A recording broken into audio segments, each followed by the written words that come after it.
What if I tell you the real reason smart engineers fail? Who would want to know that? Me.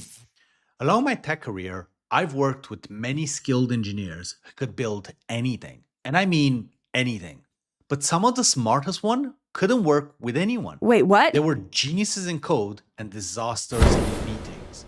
And over time, I've noticed something. Their career stopped growing. That's when I learned that the real reason smart engineers fail isn't technical. So in this video, I'll share what I believe to be the three biggest reasons brilliant engineers get stuck and how can you avoid making the same mistakes.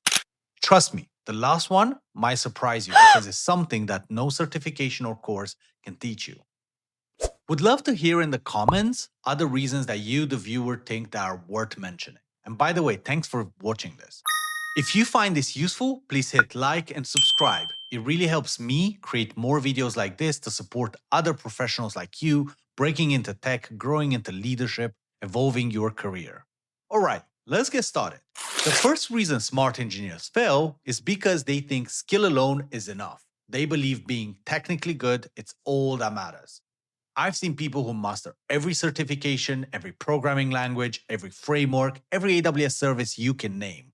But they never master how to communicate with their teams. They never master how to influence decisions or earn trust.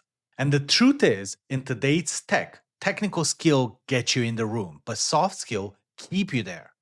Because as you grow, your success depends less on what you can do and more on what you can help others do. So think about it.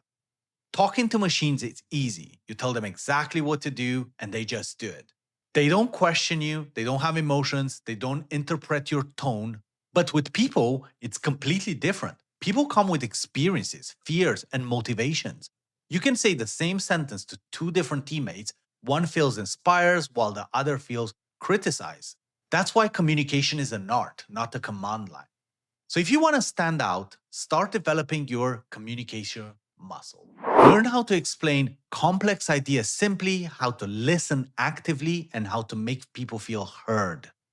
Before we go to reason number two, I want to share a resource that I believe every engineer learning Kubernetes should read. This is a book called Cracking the Kubernetes Interview and gives you expert tips and best practices to ace your Kubernetes technical interviews. The authors are Victor Vedmik and Alexander Dovner.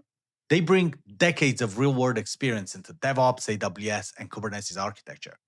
This book is for software engineers, DevOps professionals, and SREs who want to level up, not just in certification answers, but in real skills that interviewers look for: scenario based questions, cluster design, troubleshooting, observability, and more.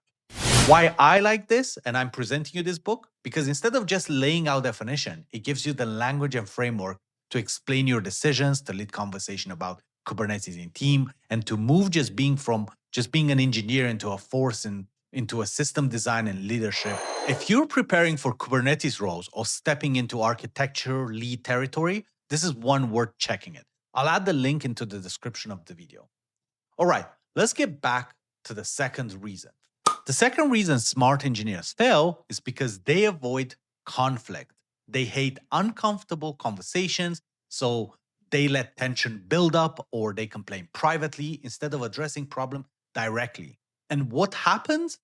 Resentment grows, communication breaks down, the same issue keeps repeating in every sprint or project. Here's the thing. Most engineers are wired to fix things. We like solving problems that follow logic, pattern, clear outcomes. But people problems, they don't come with documentation or a step by step guide. That's why many engineers avoid them. It feels like debugging emotions, and that's messy and unpredictable. Leadership isn't about avoiding discomfort, it's about facing it with empathy and with clarity. You can say hard things kindly, you can disagree respectfully, you can challenge ideas without attacking people. If something's not working with a teammate, don't let it simmer until it explodes. Bring it up early, privately, and respectfully. You'll be surprised. Most people, they don't want to fight, they just want to be understood. So if you want to grow in a career, start practicing small doses of honesty. Next time something feels off, bring it up early. People will respect you for it. And you'll start earning a new kind of trust, not just for your technical skills, but also for your emotional maturity. The last reason smart engineers fail is because they don't adapt when their role changes. They reach a new level in their career, but they keep playing the same game when what's needed now is a whole new mindset. They just keep telling themselves only as the engineer, even when their role has evolved into being a communicator, a mentor, or a decision maker. I've seen brilliant developers, engineers fail as tech leads because they keep doing what made them great in the past, coding, solving every problem themselves, micromanaging instead of empowering the teams. But here's the truth. The habit that got you here, that won't get you there. Every new level in your career demands a new version of you. When you move into leadership, your job changes. It's no longer just about writing code, it's about writing clarity. It's about creating an environment where others can do their best work. You need to stop being the one who builds everything and start being the one who builds everyone. That's the shift where most smart engineers struggle with. They try to outcome problems instead of outgrowing them. The real growth starts when you redefine what success means. It's not about being the smartest person in the room anymore. It's about helping others shine. So here's a quick reflection what you can do this week. Ask yourself, which of these three is holding you back right now? Are you relying only on technical skills? Are you avoiding tough conversation? Or are you struggling to evolve your role as you grow? Pick one and work on it intentionally for the next 30 days. That's how you'll start turning technical success into career success.